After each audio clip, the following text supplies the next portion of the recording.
제가 기독교 잡지를 통해서 본 이야기입니다. 대학 진학을 앞둔 아들이요, 아버지에게 소원을 얘기합니다. 아들은 무척 자동차를 좋아했는데요, 아버지에게 내가 대학을 합격하면 자동차 선물해 주세요 이렇게 소원합니다. 아버지께서 그 얘기를 듣고요, 그래, 그러면 조건을 제시할 텐데 너 이 조건을 충족하면 내가 선물해 주마. 첫 번째는 주유소에서 해야 되고, 두 번째는 네가 목표할 대학 꼭 가야 되고, 세 번째는 운전면허증 획득해야 된다. 이렇게 그 조건을 제시하는데, 이 아들이요 열심히 노력해가지고 자동차를 너무나 좋아한 나머지 열심히 노력해가지고 이 조건을 채웁니다.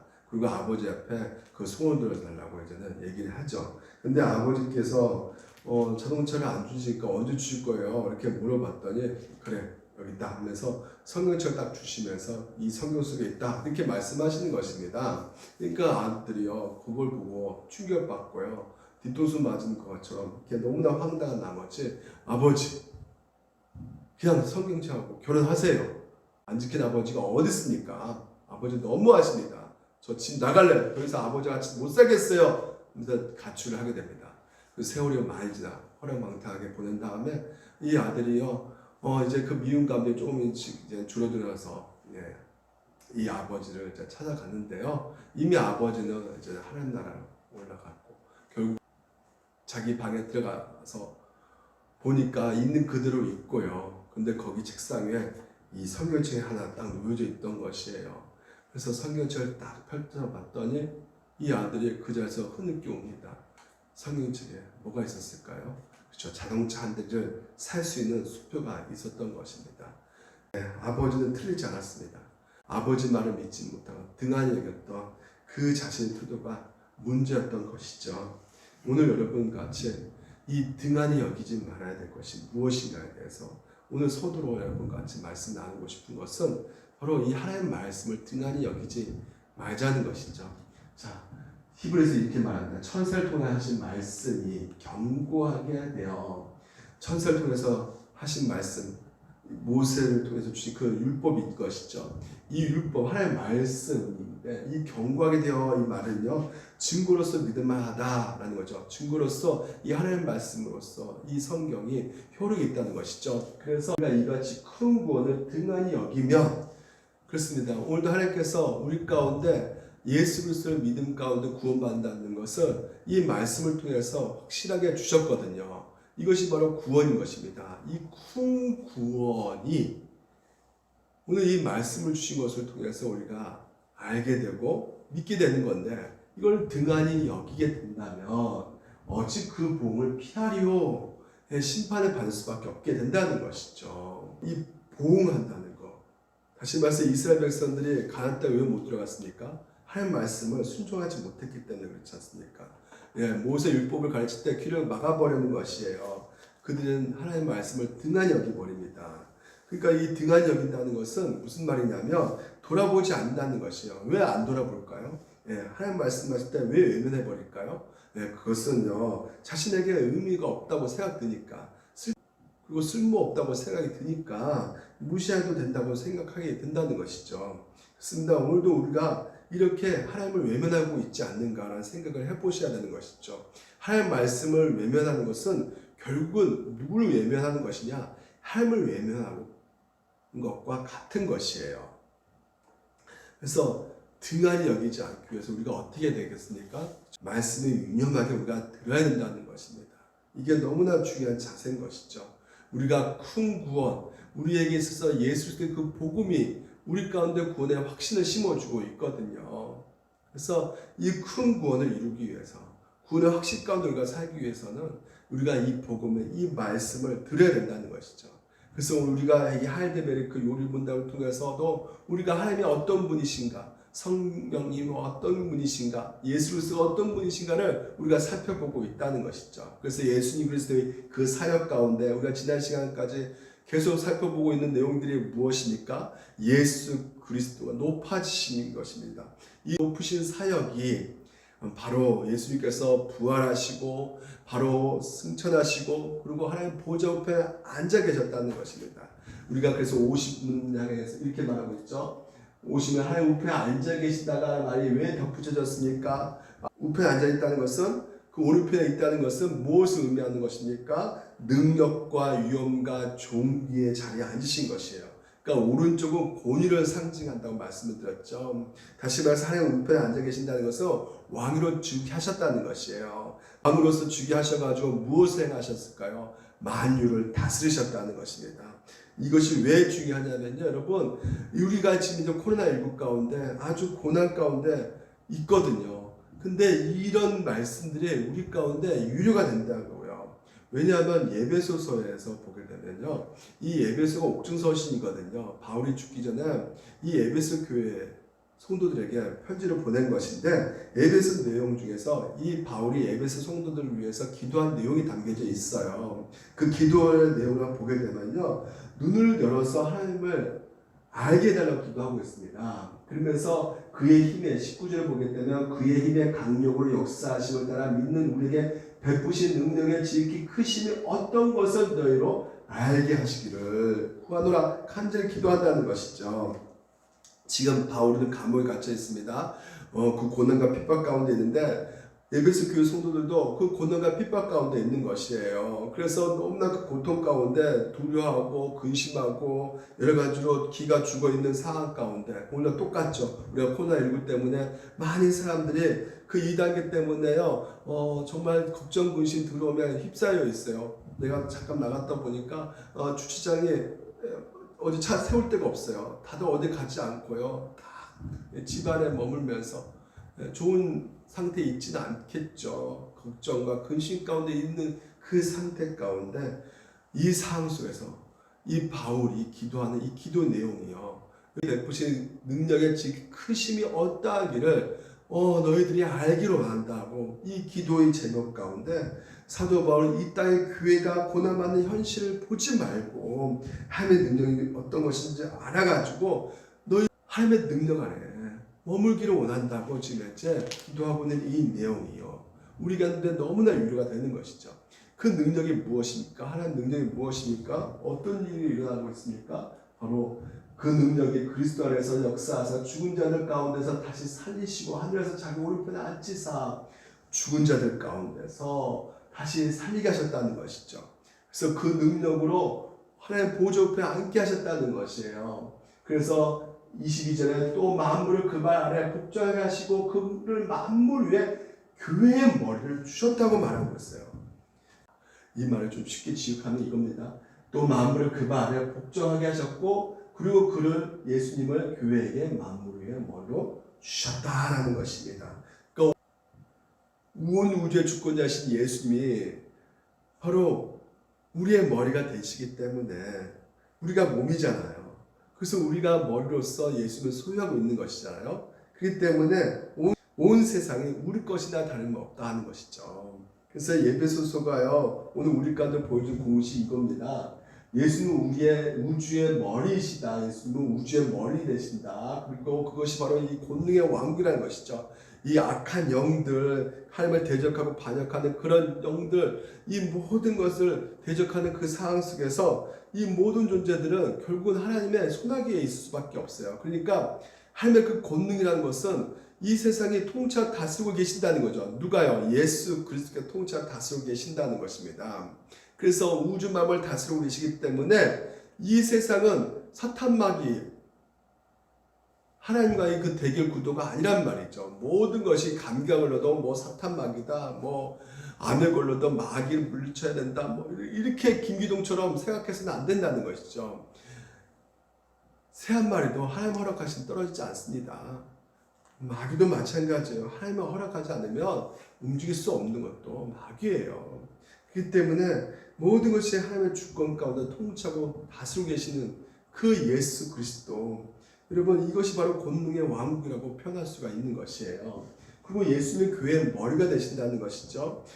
예수님이 우리를 빚값을 사신 바 돼가지고 이제 주님과의 그 사랑의 연합관계가 되었단 말이죠. 마치 깊이 사랑해서 함께 동거하는 그 신랑과 신부의 관계가 된 것이에요. 아버지와 아들의 관계가 된 것입니다. 그래서 생명적으로 연합되어 있어서 예수님께서 우리를 지키시고 보호하시고 끊임없이 우리를 사랑하고 계시고요. 또 우리 또한 예수님을 존경하고 예수님을 사랑하고 순종하는 그 언약 관계에 있는 것, 이게 바로 은혜의 왕국이라는 것이에요.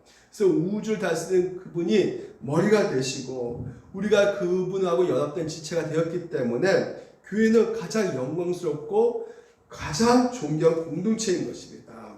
그래서 머리가 보좌의 우편에 앉으셨다면 오늘 우리 몸도 같이 앉게 된다는 것이죠. 예수 그리스도께서 누리고 있는 그 부활의 영광 동일하게 오늘도 우리가 누릴 수가 있게 된다는 것입니다. 지금은 우리가 영적으로 맛만 보지만 궁극적으로 예수님이 다시 오실 때 우리가 하나님 나라를 우리가 소유하게 되는 것입니다. 그러니까 이 세상이 우리를 볼 때 한없이 연약하게 보이고 초라하게 보일 수도 있겠어요. 예? 지금 이제 혼자서 이렇게 하고 있으면 누가 보더라도 한심하고 어리석게 보일 수도 있겠죠. 하지만 우리가 연약하고 보잘것없게 보이지만요, 하나님께서는 우리를 그렇게 보고 계시지 않는다는 것이죠. 왜요? 우리의 온宇宙의 통치자신 예수님이 우리의 머리가 되고 계시기 때문에 여러분이 우리가 얼마나 존귀하고 얼마나 위대한지 얼마나 영광스러운지 모르는 것입니다, 여러분. 그래서 하나님께서는 우리 각자의 인생 가운데 그 하나님의 그 뜻이 우리 가운데 있기에 우리가 늘 하나님 앞에 예배를 통해서 하나님 앞에 영광을 돌릴 수밖에 없는 삶을 우리가 살 수밖에 없는 것이죠. 그 어떤 음부세력도 이 교회를 무너뜨릴 수가 없습니다. 왜요? 하나님의 권세, 그것을 가지고 있기 때문에, 그 권능을 우리가 가지고 있기 때문에. 그래서 여러분, 하나님의 그 권능을 가지고 예수님께서 우리 가운데 말씀하신 것이 내가 너와 함께하기 때문에 너는 가서 제자를 삼으라는 것이에요. 그러니까 예수의 그 권능과 능력을 알게 될 때는 그 어떤 것도 우리가 두렵지 않고 담대하게 복음을 우리가 전할 수가 있게 되는 것이죠. 오늘 오전에 그 녹음했어요. 오전 예배를 설교를 녹음해가지고 편집해서 이것을 많은 사람들에게 그 카톡으로 올리려고 하는데 두려움이 오는 거예요. 담대하지 못하는 것입니다. 이거 올려도 이거 누가 들을까? 요즘에 유명 인사들 진짜 재미나게 말하는 사람들 얼마나 많은데 과연 내가 버벅거리고 진짜 실수가 많이 한 것 같은데 이거 누가 들을까? 여러분, 제가 무엇을 생각한 것입니까? 눈에 보이는 세상이 너무나 더 커 보이는 것이죠. 여러분, 우리가 그렇게 보일 때는요, 정말 우리 자신 초라해 보이고 비참해 보일 수밖에 없어요. 하지만 우리가 다시 한번 예수 그리스도의 그 은혜로 있다는 것을 알기에 우리가 말씀과 기도를 통해서 하나님이 어떤 분이시고 하나님께서 우리 가운데 행하신 것이 무엇인가를 우리가 알게 될 때, 부르신 소망이 무엇인지를 우리가 알게 될 때 내가 정말 권능의 왕국에 있구나, 내가 바로 그 교회의 머리 대신 예수 그리스도의 그 은혜의 왕국에 있구나 라는 것을 우리가 알게 될 때 우리의 마음에 두려움이 사라지고 우리가 진정한 위로를 받을 수가 있게 되는 것입니다. 그래서 오늘 여러분과 같이 51문답을 통해서 또 하나님의 은혜를 나누고 싶은데요. 51문답에 우리가 받는 유익이 무엇인가입니다. 우리의 머리 대신 예수 그리스도의 영광은 우리에게 어떤 유익을 줍니까? 라고 물어보고 있어요. 자, 지금 현재 거기에 대한 하이델베르크 유리문답의 대답은 첫째, 성령을 통해서 그리스도는 자신의 지체 우리에게 하나님의 은사들을 부어주신다고 말씀하고 있어요. 여기서 은사는 방언, 이런 환사 이런 보는 것이 아니에요. 여기서 은사는 믿음, 회개, 새 생명, 중생 이런 것을 말씀하고 있는 것이에요. 그러니까 하나님께서 오늘 우리 가운데 믿음 주셔가지고 회개케 하시고 제사함을 고백할 수 있게 하시고 그래서 새 생명으로 살아갈 수 있도록 오늘 우리 가운데 성령님을 보내주신 것이죠. 그래서 이 땅에 우리가 살아갈 때 하나님 나라를 바라보면서 우리가 죄와 싸우고 하나님을 찬송할 수 있도록 성령님을 주셨다는 것, 그래서 우리가 성령님의 그 능력으로 이 땅 가운데 그 얻어지는 유익이 무엇인가를 살펴볼 때 바로 밑에 두 번째가 이렇게 말하고 있어요. 그리스도는 자신의 권능으로 우리를 모든 원수들에게서 보호하고 지켜주고 계신다는 것이죠. 원수가 어떤 원수입니까? 바로 모든 핍박, 악한 영들의 공격, 불신자들 공격, 그러니까 모든 것에서 신앙을 핍박하는 데 있어서 하나님께서 우리를 지켜주시고 보호하고 계신다. 삶이 어려워도 하늘의 그 은사를 통해서 우리를 회개하시키고 오늘도 우리에게 새 생명 주신 말미암아 우리에게 힘을 주시고 또 우리를 지켜주시고 보호해주시고 누굴 통해서요? 성령을 통해서. 이것이 바로 예수님께서 하나님 보좌 우편에서 앉아가지고 놀라운 사역을 하고 계시님의 그 모습이란 말이죠. 여러분, 예수님이 하나님 보좌 우편에 앉아서 이 놀라운 사역을 하고 계신다는 것을 여러분 믿으셔야 됩니다. 그래서 좀 더 구체적으로 보게 되면요, 보니까 성령을 통해 그리스도는 자신의 지체인 우리에게 오늘 몸도 그냥 붙어있는 것만이 아니에요. 온몸에 핏줄이 연결되어 가지고 모든 지체들에게 산소와 영양분이 이 머리를 통해서 공급받기 시작하는 것이죠. 그래서 모든 지체 신경이라는 것이 연결되어 있어서 머리에서 오는 지시를 받아가지고요, 온몸이 각자 따로 노는 것이 아니라 이게 일사불란하게 몸을 세워가는 그 명령 가운데 움직여가고 있다는 것이죠. 그래서 왼손 피가 나온다? 그러면 가만히 있어서 그래 피 나온다 이렇게 있는 것이 아니라 어떻게 피를 막던지 아니면 입술이 또 움직여서 피를 막던지 이렇게 한단 말이죠.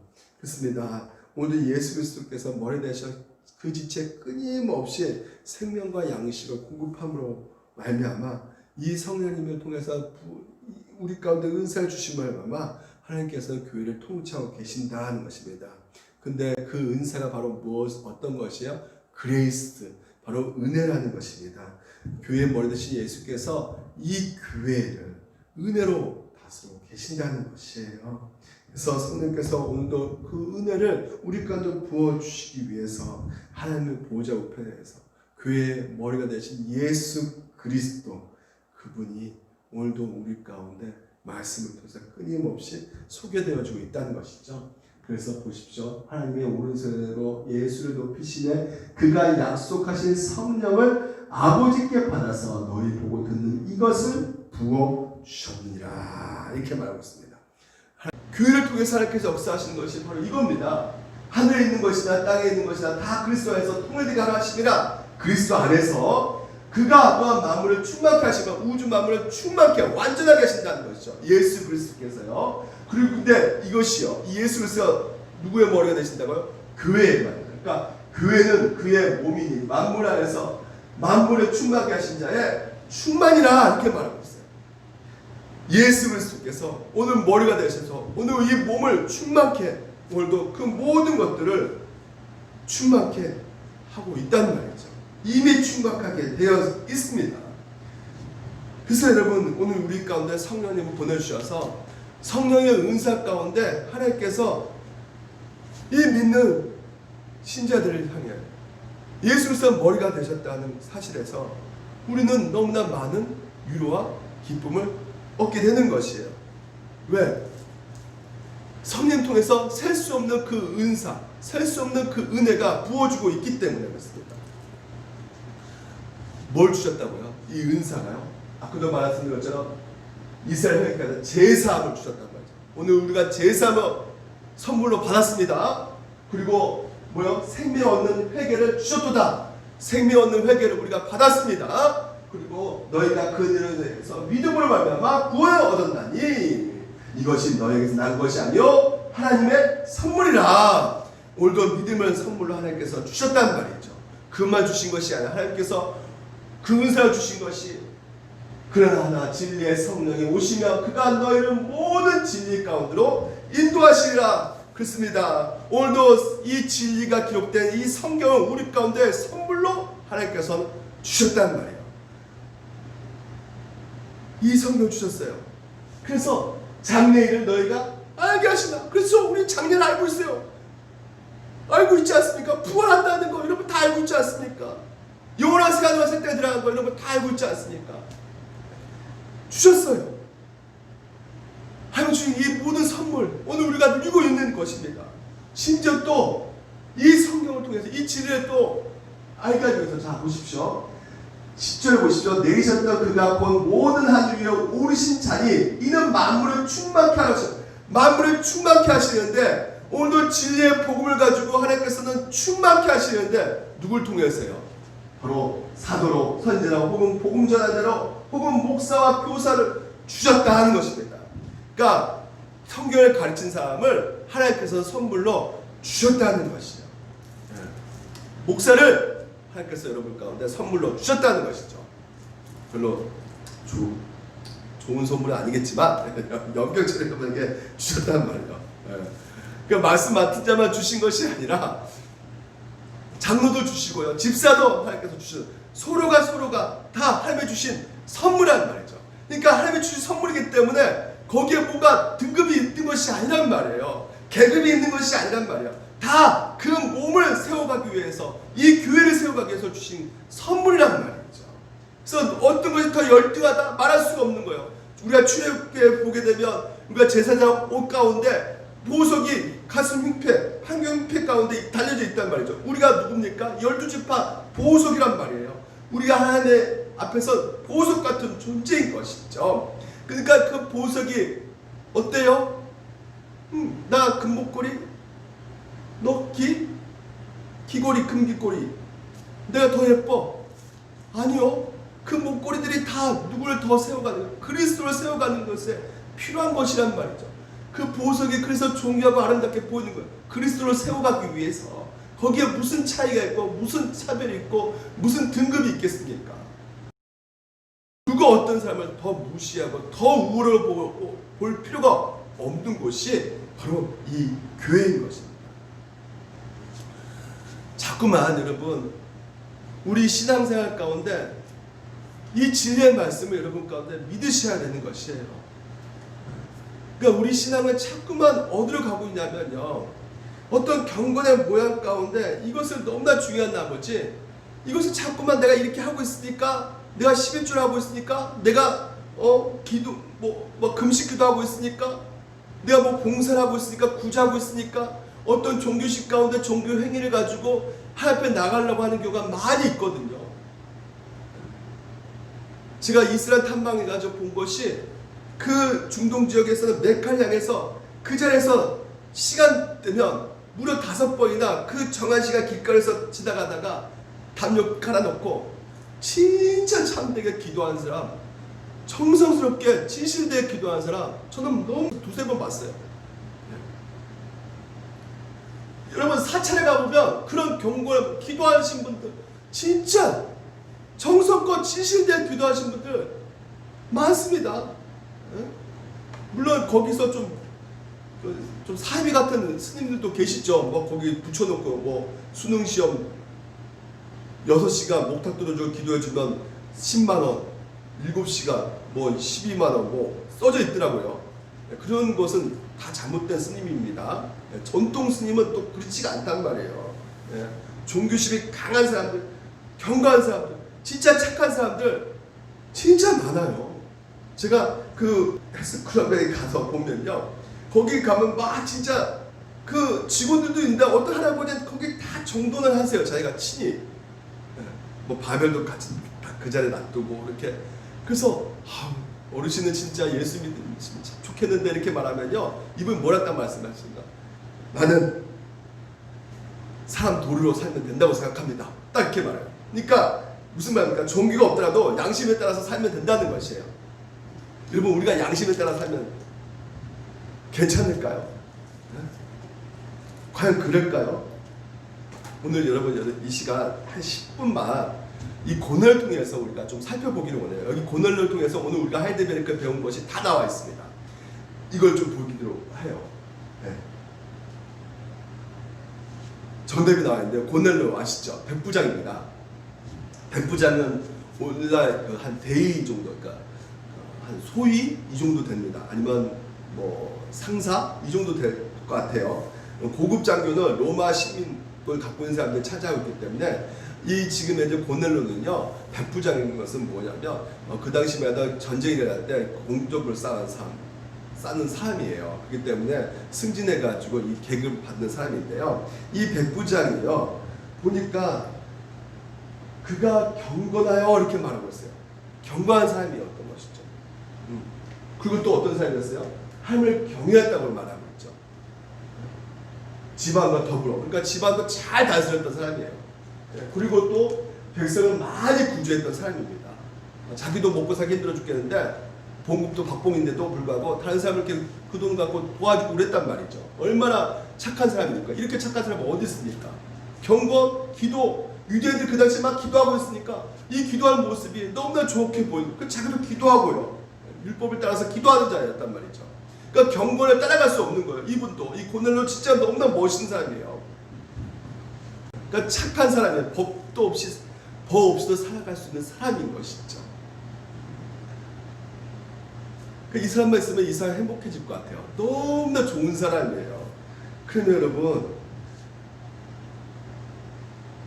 이렇게 경건하다 그러면 이걸로 충분하잖아요.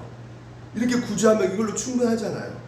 근데 왜 하나님께서는 이 요바의 그 베드로를 불러가지고요, 왜 너는 이야기를 드려야 된다, 베드로 설교를 드려야 된다고 이렇게 말을 했을까요?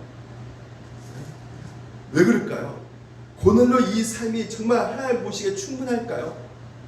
경건하고 구제도 하고 기도도 했는데 종교행위 했단 말이죠. 충분했으면 복음을 들으라고 얘기하지 않았겠죠. 여러분 무언가 충분하지 못하기 때문에 베드로를 불러오라는 것이에요.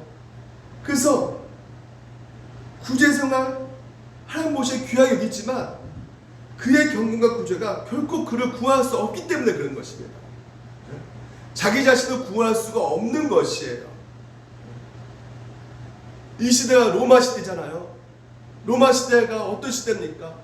겉모습은 너무나 평화롭고 전쟁이 없는 것 같지만 그렇지만 그 안에는 오염과 부패, 타락이 너무나 심한 나라가 있죠.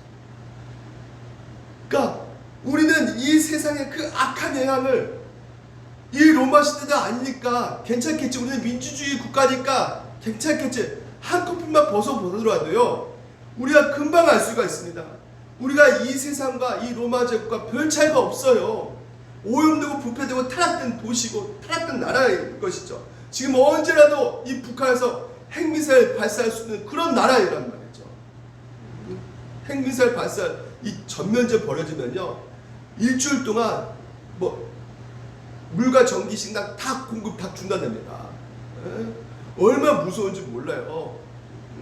여러분 전세 대란 아시죠? 집이 없단 말이에요.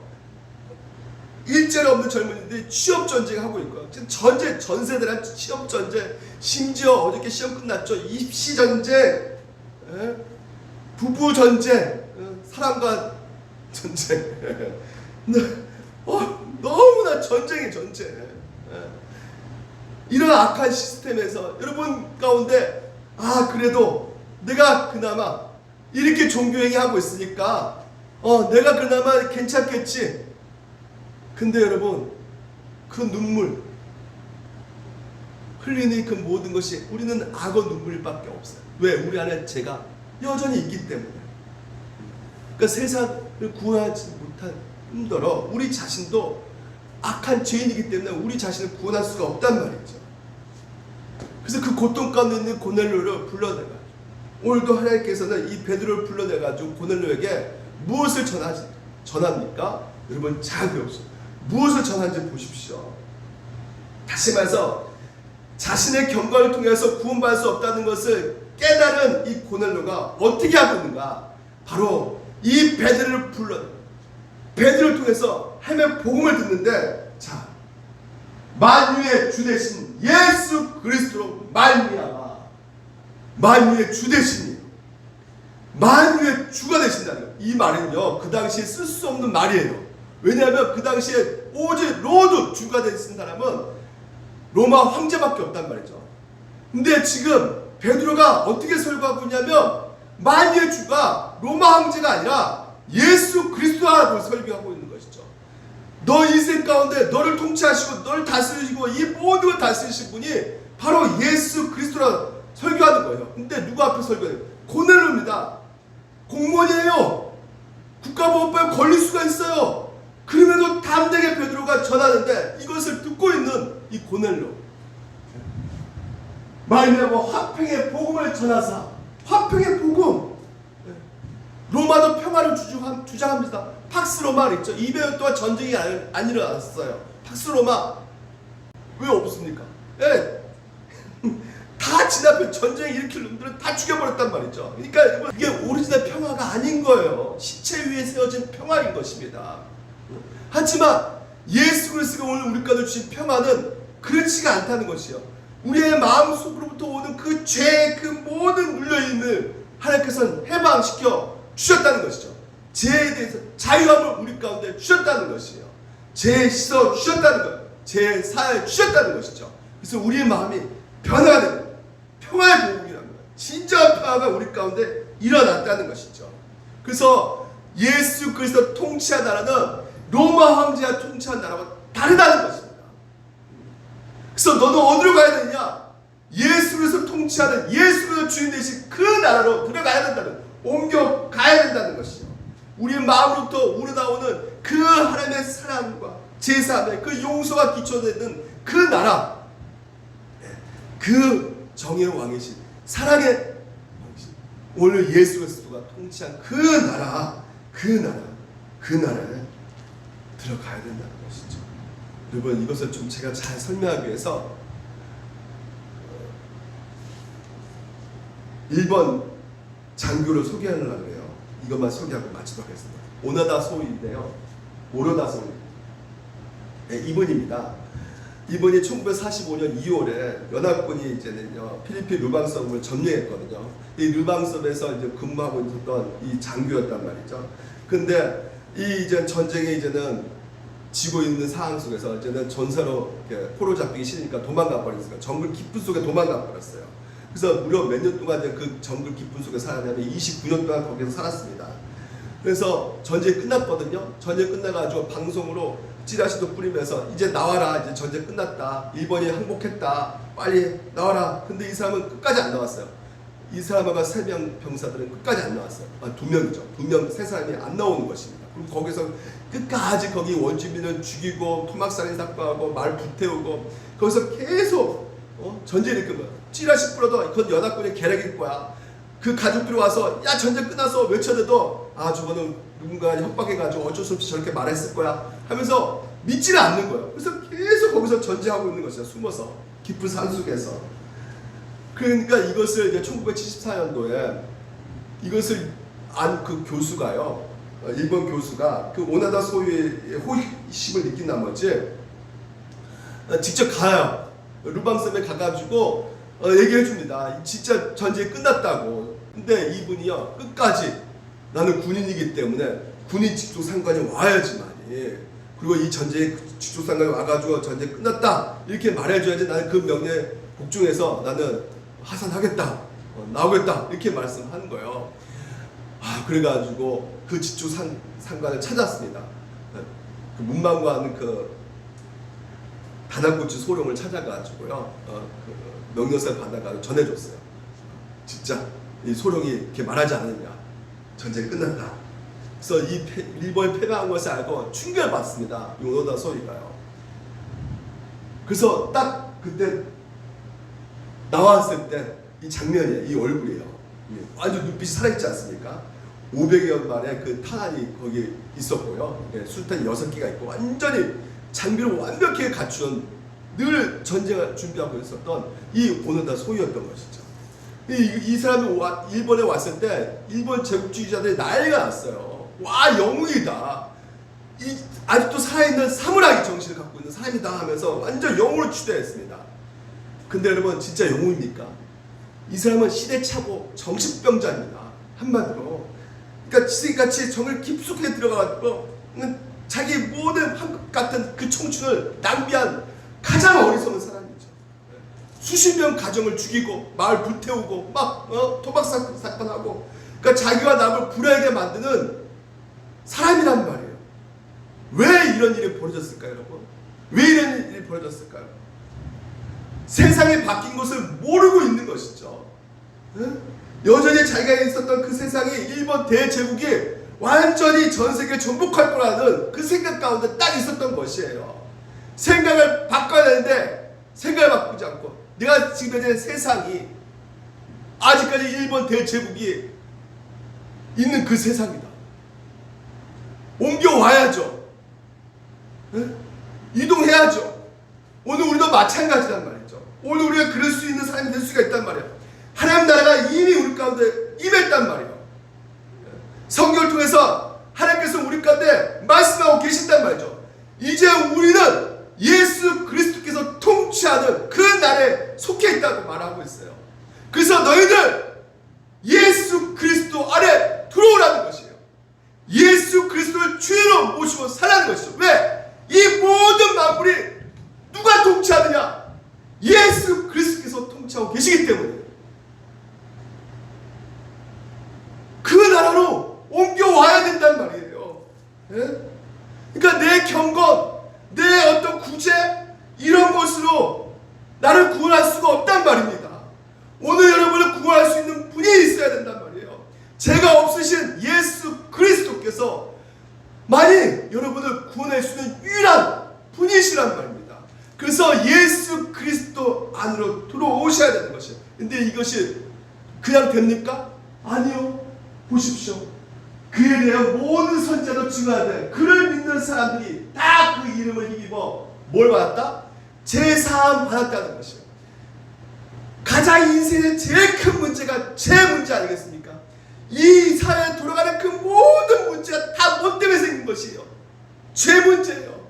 서로가 서로를 싸우고 죽이고 심지어 뭐 검찰총장하고 법무부 장관도 서로 싸우는 이 판국에 모든 것이 죄로 말미암아 시작되는 이 상황 속에서 우리는 죄로 말미암아 이제 끝장날 수밖에 없는 지옥불에 떨어질 수밖에 없는 우리 인간을 예수 그리스도로 말미암아 우리 가운데 구원을 주신다는 제사함을 받았기 때문에 죄 용서를 받았단 말이죠. 근데 바로 보십시오. 베드로가 이 말을 할 때, 이 복음의 메시지를 전할 때 뭐가 내려오신다고요? 성령이 말씀 듣는 모든 사람에게 내려오셨다는 것이에요. 성령께서 내려오셨다는 것, 생명이 오늘도 우리 가운데 부어주셨다는 것이에요. 여러분, 성령 부어주셨다는 것이 뭐 방언 터지고 막 하루 종일 교회에 처박혀가지고 막 기도를 밤새도록 하는 그것이 성령 받은 것이 아니란 말이죠. 여러분, 제가 성령 받은 것 쉽게 오늘 마지막으로 쉽게 얘기하겠습니다. 성령 받은 것은 간단하게 말해서 우리가 과거에 여러분 어떻게 결혼했습니까? 연애했죠. 예?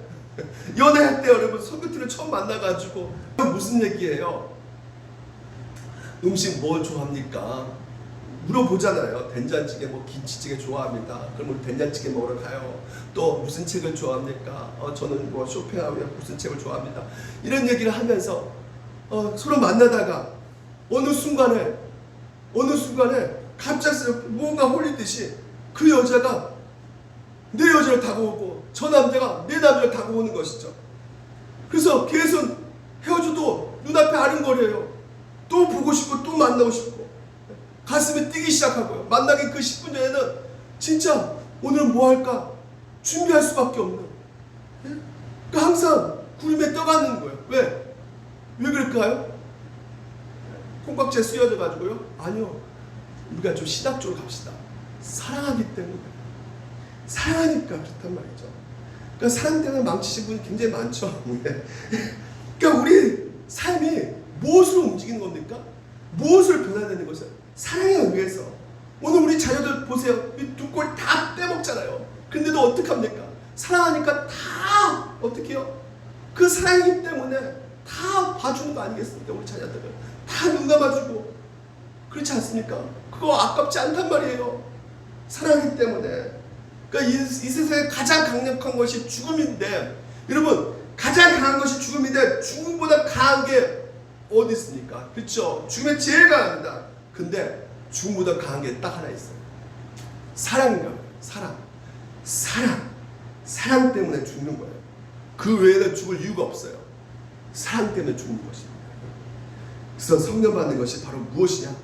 바로 이 사랑이란 말이에요. 사랑. 오늘도 내 앞에서 눈이 아른거리고, 막 가슴 벌 뜨고, 막 진실 눈이 뜨는 거야. 아까 요르다 소유가 눈이 열려진 거예요. 아 진짜 망했구나. 일본에 진짜 우리 있구나. 그래서 그 능력